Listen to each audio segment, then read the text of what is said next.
आज मिति 2083 भदौ 11 गतेको यो चाहिँ दृश्य तपाईँहरूलाई देखाइराखेको छु। हिजो चाहिँ यहाँ बाढी आएको थियो, त्यस पछाडि यहाँ चाहिँ यसरी मुढाहरू रुखहरू चाहिँ धेरै बगाएर ल्याएको रहेछ, देख्न सक्नुहुन्छ। यति बेला चाहिँ रुखहरूका यहाँ बाटोमा यहाँ यसरी चाहिँ नि यो नारायणीको तिरमा बगाएर ल्याएको, यहाँ चाहिँ प्रशस्तै मात्रामा चाहिँ काठहरू यसरी बगाएर ल्याएको छ। यहाँ सबैजना दाउरा चिर्दै हुनुहुन्छ। मान्छेको एकदमै काठहरू टिप्नेको एकदमै घुइँचो छ है, ल देख्न सक्नुहुन्छ यहाँ यति बेला।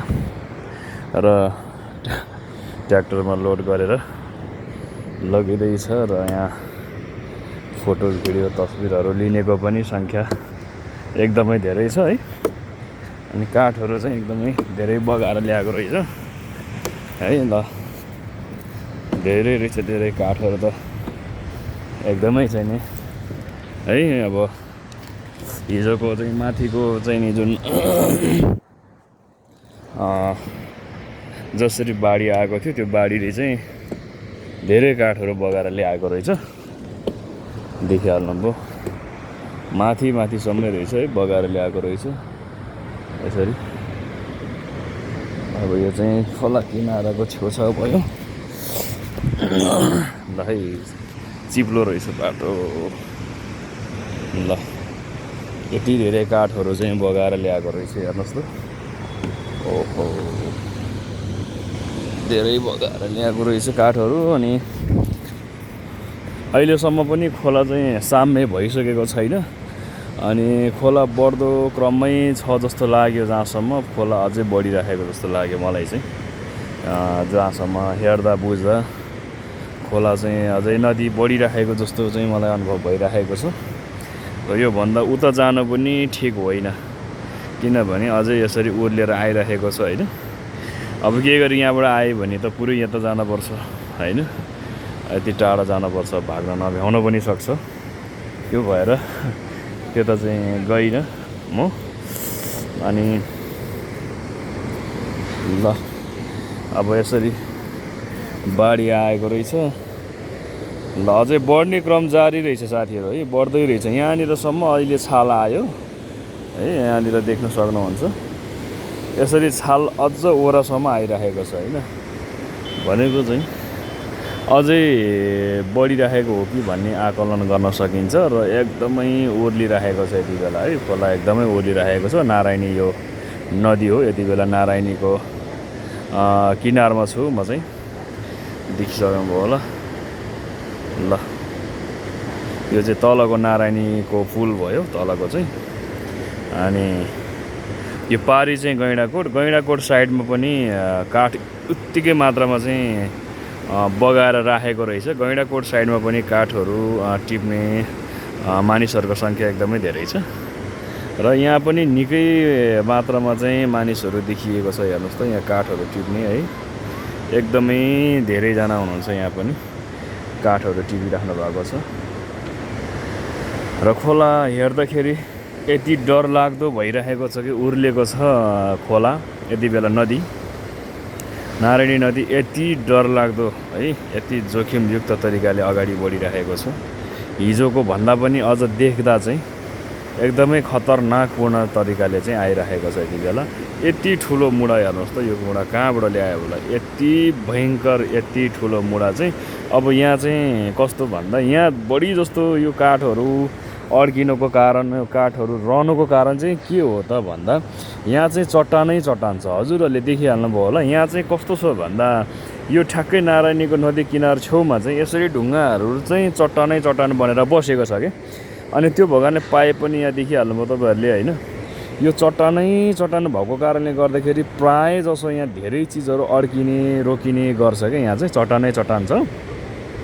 अनि यति ठुलो हेर्नु त, काठ कति हेर्नु त। दाउरा, ल तपाईँलाई दाउरा चाहिन्छ भने लिन आउन सक्नुहुन्छ। ल हेर्नु त, यहाँ फेरि मैले त्यो त भन्न मिलेन है। अब त्यस्तो लिन आउनु चाहिँ भन्न त मिल्दैन होला सायद होइन।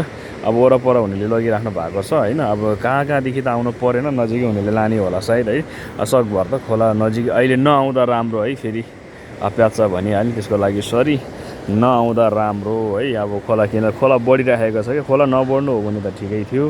तर खोला बढिराखेको छ अनि यसरी कसैले हातमा कसैले साइकलमा होइन कसैले चाहिँ रिक्सामा यसरी लगिराखेको छ हेर्नुहोस् त ल त्यो चाहिँ ठेला गाडामा लगिराख्नु भएको छ उहाँहरूले चाहिँ धमाधम ओसार्ने काम जारी भइरहेको छ ओसारिराख्नु भएको छ अब दसैँ पनि आयो दसैँको लागि चाहिँ होइन अब मासु पोलेर खानु सुकुटी बनाउनुहुन्छ है त साथीहरू ल धमाधम लगिँदैछ भने कोही ठाउँमा त काठ चिर्दै ओहो यो त के हो सान्दानको काठ जस्तो छ यार होइन बबाल विभिन्न थरीको काठहरू बगाएर ल्याएको छ कि बाफ्रे होइन चिर्दै हुनुहुन्छ सान्दानकै जस्तो लाग्यो मलाई यो काठ चाहिँ ल थरीको काठहरू बगाएर ल्याइएको छ है साथीहरू ल देखिहाल्नुभयो हजुरहरूले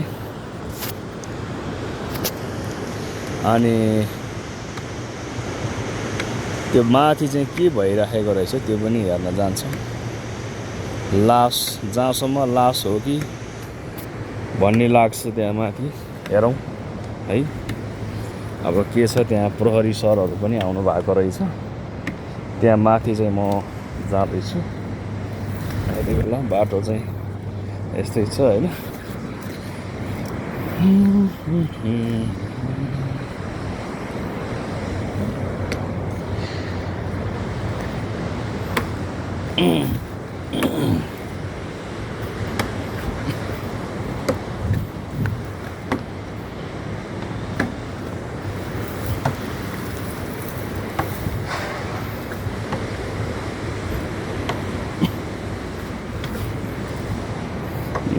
बाटो त डेन्जर रहेछ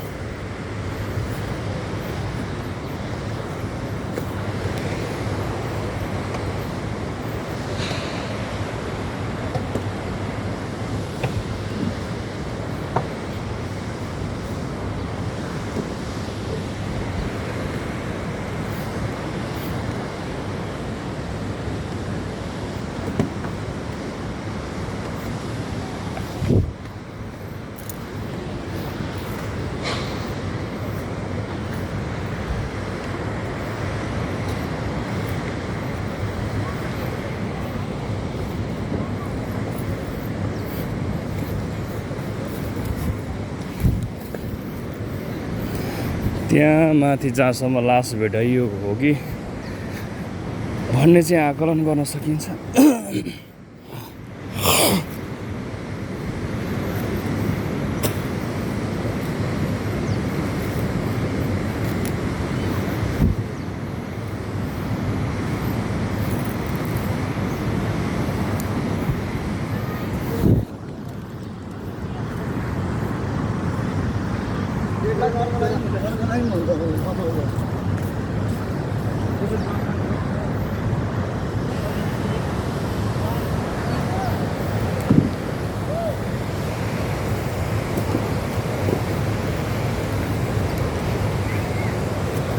त्यहाँ लास भेटाएको हो र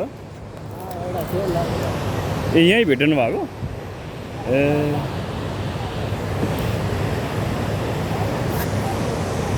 ल यसरी खोतल्ने काममा चाहिँ एउटा सब भेटिएको भन्ने सुनिएको छ साथीहरू ल यहाँ चाहिँ यसरी काठहरू खोतल्ने काममा निकाल्ने काममा एकजना सब भेटिएको छ प्रहरी सरहरू यहाँ यति बेला बसिराख्नु भएको छ